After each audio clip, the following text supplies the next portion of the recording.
Hey guys, how's it going? All right, I just want to give you guys a little story about what happened to my car a couple days ago. So basically, what happened was the car was driving fine all day without any kind of issue, and I went to Walmart, parked it there, went got something, came back, and out of nowhere it wouldn't crank. So no crank, no start issue that I had. So basically, everything on the dash worked fine. Everything in the car worked fine. There was absolutely no issues at all. The remote worked fine. Was able to get into the car. Radio was blasting. Radio was on. Everything. All right. So basically, I was thinking to myself, probably the battery was the issue. So what I did was I turned on the headlights, went out and checked out the beam, just to give me a gauge on how bright the headlights were. I could probably determine whether the battery was good or not. And the headlights were really bright. So right off the bat, I was thinking if they were that bright, I should at least get like a really slow crank if the battery was kind of low. Regardless, I had to check out where the battery was. I went and checked out where the battery was just to make sure that all the terminals were clean and they were tight. And I noticed that the terminals were a little bit corroded. There was some white bluish stuff on there. So what I did was I took out a bottle of Coke, poured it on the terminals, and was trying to clean it with some paper towels, and was able to clean it pretty good. Now the terminals weren't super tight.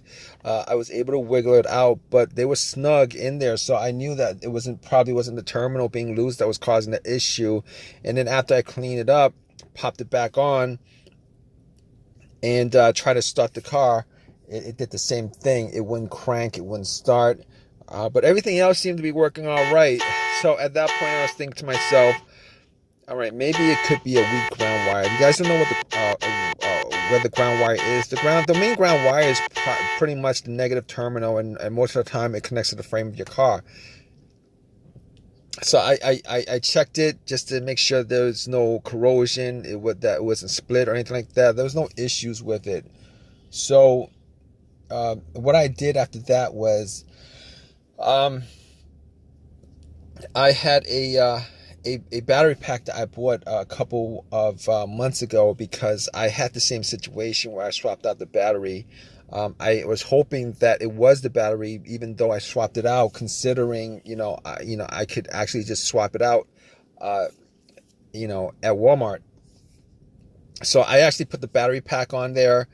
It was at 100%. Tried to start it, and still wouldn't start. So at that point, I knew it was probably not the battery. And even though, I didn't think it was the alternator, I could probably just at that point rule out the alternator, because if it was the alternator, the car would have at least cranked a slow crank, or I would have been able to start it.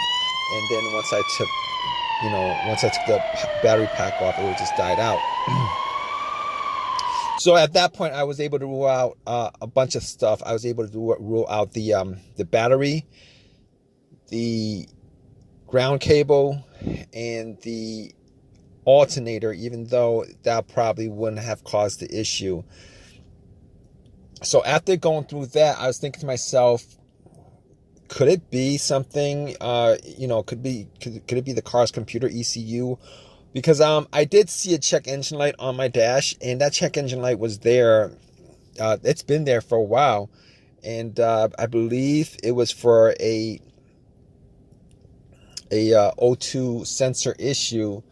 Now, I did have an OBD2 that I bought from Walmart, and it was a $19 OBD2, one of the cheap ones, and I pretty much hooked it on to my OBD port, and try to make sure that I was actually getting a connection between the car's computer and the car itself. It did scan all the way through. Now I'm pretty sure that that the OBD2 wouldn't actually pick up anything that would cause a no crank, no start situation for the most part, except if if if the car's ECU, the car's computer was, for some reason separated from the car. For what reason couldn't communicate with the car. But anyway, regardless, I actually plugged it in. It scanned all the way through. Only code that popped up was the aux02 sensor code, and at that point, I was pretty sure that it wasn't anything to do with the car's computer, any codes that would cause it, and I actually had to move on to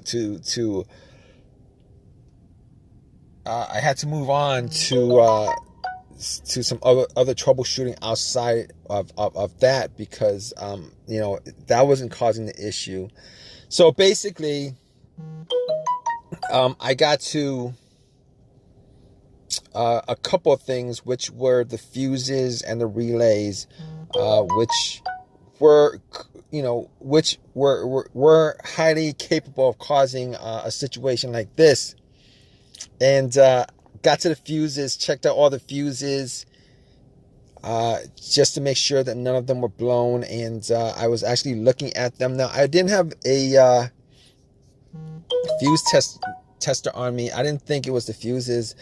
Now, the two situations that I've had where fuse would cause a situation like that, one of those situations was a Honda that I had where the main fuse blew, and I was getting no power throughout the whole entire car. The main fuse was the fuse that connected the battery to the fuse box itself. And that was the previous situation that I have, and I'm pretty sure that wasn't the same situation that I had, so I could rule that out, because I was getting power to everything except it wouldn't start. Now, the other situation I had pertaining to a fuse that caused a no start situation was actually a crank no start situation, and I think one of the fuses actually blew. Then that fuse was connected to the ECU or the fuel pump. And I remember once I changed out that fuse, the car would crank, but it wouldn't stop. Once I changed out that fuse, it was able to start up. So I could rule out those two situations as being, related to a fuse issue that would cause this situation that I had.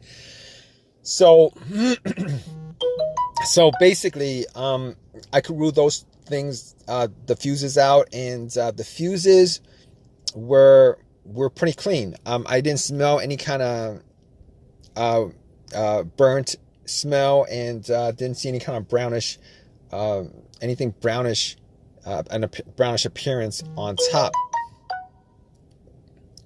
So at that point, I was able to kind of rule out the fuses, not at 100%, but I was able to rule out the fuses for the most part. So basically, at that point, I had a situation where I was maybe, it could have been the relays or the starter. That's what the two situations that came up. But I didn't think it was the starter, because I did switch out the starter about, I would say I switched out the starter about 1.5 years ago, and that was, it seemed like it was a starter issue, but I didn't really want it to be a starter issue, considering I only put maybe like 20,000 miles on my car, and I think they should last a lot longer than that. But anyway, before I even went there, I looked at the relays, just to see whether they had issues or not. Now, I couldn't make out whether the relays had issues, but I did get to the starter relay. I pulled it out. It looked like it was a bit dirty or whatever, but I had some rubbing alcohol, put it on some paper towel, and wiped the connectors, put it back in, try to start it. It really didn't do anything. Didn't change up the situation. So I was thinking it was a weird situation, because it would click every time I would try to start the car, it would click, but it wouldn't crank. It wouldn't crank at all. Normally when it clicks, it normally means that the relay is working, because that's what the relays do when there's electricity going through, that it clicks to connect the connection, to whatever it's relaying the electricity to. But regardless of that, I actually had another relay that I was able to swap out with that, and I actually was looking for another relay with the same, with a similar relay in the box, and I was actually able to find one. And what I did was I took that relay out, and I swapped it with that with the other relay, and I went back and tried to start it, and guess what? Bam! It started up. It worked without a problem. And at that point, I knew that it was the relay that was the problem. All right. So it was a pretty easy fix. I drove to AutoZone, which was within that whole shopping center. Swapped out the relay, and that was like 3 days ago. Haven't had a situation since. I've been driving the car, turning it on, off, for 3 days. Haven't had that situation at all. So just want to give you guys, just gonna give you guys that story of a quick fix that I had of my car. If you guys are in the same situation, you guys watching this video, hopefully you guys have an easy of a fix as I had on my car. You guys have a comment, leave your comment in the comment section. Please give me a thumbs up. Please subscribe. Like I said, if you guys are in the same situation, just go through the steps that I went through as far as trying to figure out, the situation with my car. And, you guys should be good as far as, troubleshooting and diagnosing your particular problem. Take care.